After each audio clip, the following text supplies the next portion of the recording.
इस वक्त की बड़ी खबर की जानकारी अपने दर्शकों को दे देते हैं। रेप के दोषी गुरमीत राम रहीम पर बड़ा खुलासा हुआ है। सिरसा के डेरा में पूर्व फौजी गुरमीत राम रहीम के गुंडों को हथियार चलाने की ट्रेनिंग दी जाती थी। आर्मी की इंटेलिजेंस रिपोर्ट में इसका खुलासा हुआ है। इंडिया न्यूज के पास आर्मी के उस इंटेलिजेंस रिपोर्ट की कॉपी है जो कि आपके सामने इस वक्त की बड़ी खबर की जानकारी दे देते हैं। डेरा मुख्यालय में हथियार चलाने की ट्रेनिंग देते थे पूर्व फौजी रजत राकेश टंडन मेरे सहयोगी मेरे साथ जुड़ गए हैं। सीधे रजत का रुख करते हैं। रजत, मिलिट्री इंटेलिजेंस की रिपोर्ट क्या कहती है?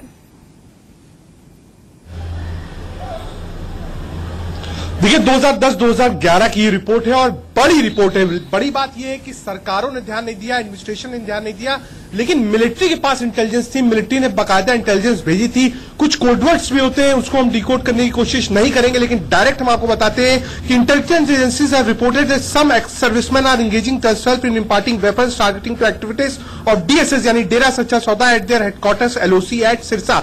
यानी एक्स सर्विसमैन जो है वो बाकायदा डेरे के अंदर जा रहे हैं, वहां हथियार चलाने की ट्रेनिंग दे रहे हैं। यानी जो लोग रिटायर हो चुके हैं बड़े ऑफिसर्स आर्मी के, वो लगातार टच में है डेरे के अंदर जा रहे हैं और वहां एम्यूनिशन है, एम्यूनिशन सिखाने की ट्रेनिंग दे रहे हैं। तो अगर आर्मी के लोग एम्यूनिशन दिलाने की ट्रेनिंग दे रहे हैं तो एक नॉर्मल राइफल और पिस्टल की ट्रेनिंग तो दे नहीं रहे होंगे न्यार का, वो बड़े हथियार होंगे, खतरनाक हथियार होंगे जिसकी ट्रेनिंग दी जा रही थी। यानी इससे सिद्ध होता है कि वो हथियार जो नॉर्मल जिंदगी में नहीं आदमी ले सकता, जिसके लाइसेंस नहीं मिल सकते हैं, वो हथियार डेरे में मौजूद थे। साथ ही साथ मिलिट्री इंटेलिजेंस की रिपोर्ट कहती है कि reportedly a few serving person have been participating in the activities DSS like east of blood donation camp. यानी ब्लड डोनेशन कैंप के रास्ते से इन लोगों को लाया जाता था। यानी पहले जब संबंध बनाता था डेरे की तरफ से लोग, तो ब्लड डोनेशन कैंप में बाकायदा जो आर्मी के एक्स सर्विसमैन से उनको बुलाता था, उनसे फीता कटवाता था, ऐसे ऐसे रिलेशन बनते थे। उसके बाद उनको बाबा से मिलवाया जाता था और उसके बाद शुरू होता था ये हथियार का खेल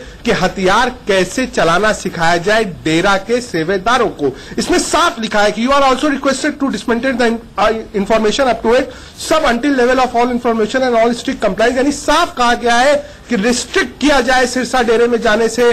जो एक्स सर्विसमैन है या जो भी लोग संपर्क में हैं वो डेरे में ना जाएं, ये गलत है। और इस तरीके की इंफॉर्मेशन बिल्कुल आप कह सकते हैं सेंसिटिव इंफॉर्मेशन होती है और ये जो इंफॉर्मेशन थी ये पर्टिकुलर इंफॉर्मेशन थी। आप ये नहीं कह सकते कि बहुत ऑड वे में लिखा हो कि इस तरीके का इनपुट है। आप देख लीजिए नेक टू नेक इनपुट है। यानी ये जो इंटेलिजेंस इनपुट मिलिट्री के पास था वो वर्ड टू वर्ड था DSS यानी डेरा सच्चा सौदा में मिलिट्री के पूर्व अधिकारी जा रहे थे और सेना के जो जगन आप कह सकते हैं बड़े हथियार होते हैं, राइफल्स होती हैं जो 47 वहां से मिली है, वो चलाने की ट्रेनिंग वहां डेरा के सेवादारों को दी जा रही थी। मिलिट्री इंटेलिजेंस रिपोर्ट में यह खुलासा हुआ है कि वहां इस तरीके के अधिकारी थे, इस तरीके के हथियार थे और बाद में भी इस बात को रिपोर्ट किया गया है कि कई ऐसे हथियार जिनका लाइसेंस नहीं मुमकिन है आम आदमी के लिए वो डेरा से पाया गया। तो आखिर डेरा के अंदर हो क्या रहा था? एक्स सर्विसमैन वहां पर ट्रेनिंग दे रहे थे, किस तरीके के हथियार वहां थे, क्या वो अपनी एक आर्मी अलग से डेरा सच्चा सौदा तैयार करना चाहता था? क्योंकि इंडिया न्यूज की सहयोगी अखबार आज समाज ने पहले भी खुलासा किया कि A और B प्लान था भगाने का, उस वक्त 47 और मौजर थी। तो क्या एक ऐसी आर्मी अपनी खुद की डेरा सच्चा सौदा बनाना चाहता था? बिल्कुल, वो अपनी ही फौज बनाना चाह रहे थे। मिलिट्री इंटेलिजेंस की रिपोर्ट को 2011-12 की इस रिपोर्ट को संजीदगी से और सख्ती से क्यों नहीं लिया गया? बड़ा सवाल है। ब्लड डोनेशन कैंप की आग में एक्स सर्विसमैन को भर्ती और फिर उनका डाइवर्जन कि भाई आप ट्रेनिंग दो, एक बड़ी क्या फौज बनाने जा रहे थे। बड़ा खुलासा और रिपोर्ट हमें आपने दिखाई, ये पूरी जानकारी दी, उसके लिए धन्यवाद।